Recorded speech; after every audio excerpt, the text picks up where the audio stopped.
Ассалаумағалейкум бауырлар, бұл ескерту. Исатай деген бауырымыз бар, өзіміздің бауырымыз. Бірақ та жаңағыдай сақал туралы реклама түсіреді екен да. Сақалсыз еркек ол қатынменен тең, қатын бетпенен тең. Вот. Сақал деген енді пайғамбарымыз саллаллаху алейхи уассаламның сүннеті. Бірақ та сен сақал қоймаған тоқалсың, сен жылтыр бетсің, сен қатын бетсің деген сияқты сөздермен адамды кемсітіп олай айтудың қажеті жоқ бауырлар. Өйткені кейбір адамдардан гормонына шықпайды да, сондай сақал шықпайды. Нұрсұлтан ұстаз бар, біраз ұстаздар бар, шықпайды. Оларда ондай нәрсе берілмеген, табиғатынан берілмеген. Және де пайғамбарымыз саллаллаху алейхи уассаламның кездеріне қарайтын болсаң, сахабалар болған, сақал шықпаған.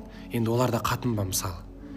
Сосын кезіндегі заманда адамдарда да сондай, кейбір адамдарда сақал шықпаған. Бірақ сақал қоймадың, сен қатынсың деп айту, бауырым, олай артық кетудің қажеті жоқ. Дұрыс, сақал қою керек. Бірақ біреуді кемсітудің қажеті жоқ. Пайғамбарымыз саллаллаху алейхи уассалам дінді сонда жиіркенішті көрсетпеген.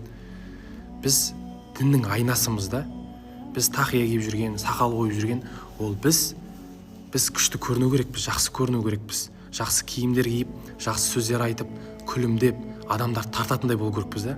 Ал қазір сақал десе не еске түседі? Уахабис, салафит. Неге? Өйткені олар сол сақалдың жаман қылып көрсетіп тастағанда, ол сақалда емес проблема, бізде проблема. Сөйлеп атқан сөзімізде, істеп атқан ісімізде, демек проблема бізде. Сол үшін ол сырттық сақалымды қойып алдым, болды, мен еркекпін деген сөз емес, мен керемет мұсылман болдым деген, сүннетпен керемет болып жүрмін деген сөз емес. Пайғамбарымыз саллаллаху алейхи вассаламның ең ұлы сүннеті ол насихат айту, дінге шақыру.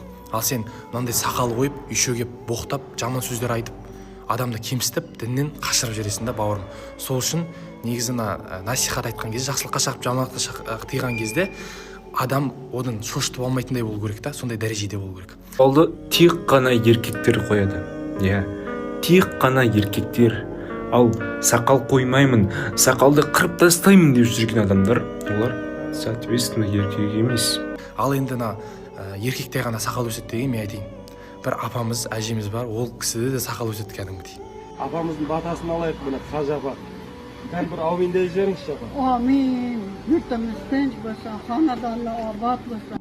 Содан кейін еркекті сақал мен еркек болмайды ол. Ол жауапкершілікпен ұстай алатын көркем мінезде, сабырлықта, өзіне жауап беруінде, сондай бір жауапкершілік алуында еркек болады. Сақалы бар жігіттерді де білеміз біз, шайып клубта жүрген. Сол үшін сақалды бұндай жерлерге араластыра берме бауырым. Ассаламу алейкум.